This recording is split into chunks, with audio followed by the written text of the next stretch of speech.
All right, my speech is going to be about the history of the UFC, and we're going to start it off. So, all right. So picture this: you got a boxer, a karate guy, a wrestler, and a jiu-jitsu dude all stepping in the ring at once, going crazy, just no gloves, straight chaos.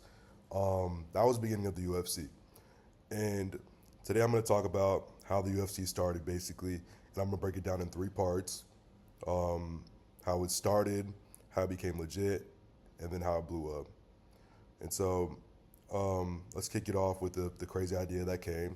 So it originally started with in 1993, a guy named Art Davie. He's the founder of the UFC, and he came from the Gracie family.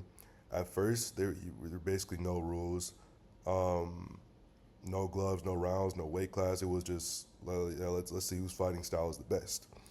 And when Royce Gracie came in and started submitting people way bigger than him using Brazilian Jiu-Jitsu, that changed the game and showed that technique could beat size and power.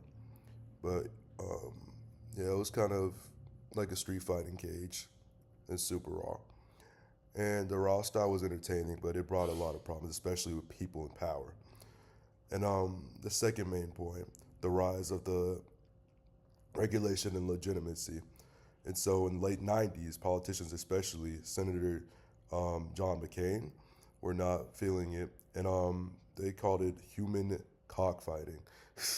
it, a bunch of states banned it. The UFC is cleaned up. The UFC had to clean up. They introduced new rules around the 2000s. Things like rounds, weight classes, and banned moves like headbutts and groin shots. Of course, it's ridiculous. In 2001, the company was brought by Zuffa, led by Dana White. As we know today, he owns it today. And I'll get into that later. But yeah, that's when all things started getting serious, and they started working with athletic commissions and focused into turning the UFC into a real sport, as we know today. Once it got related and had structure, the UFC was ready to blow up, and exactly what happened next. Okay, and then we go on to the third main point: explosion, popularity, global dominance. The turning point was really was a reality show in 2005 called The Ultimate Fighter. That show was introduced to fans, future stars, and brought into the UFC. From there, my favorite fighter, my goats, Conor McGregor, Ronda Rousey, John Jones, another big fighter. Conor McGregor, like he really brought up the popularity with all this trash talk, and he brought in a new crowd. And then when he boxed Mayweather in 2017, it brought the whole world to watch, and that's really when all this blew up around this time. In 2016, the UFC was sold for over four billion, and now they're hosting all events all over the world with crazy production, huge sponsorships, and a million of fans. And so,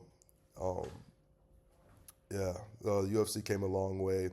I didn't even know they came off all the way back then. Like I'm glad I looked into this. But yeah, but today, yeah, I just broke down the rise of the UFC, its crazy beginnings, and we started with um, early rules, no rules. Then they talked about I talked about how they cleaned up, and finally how it became a global brand. And so it's wild to think that something started with no rules and now is now $1 billion company, and that's what the UFC is today.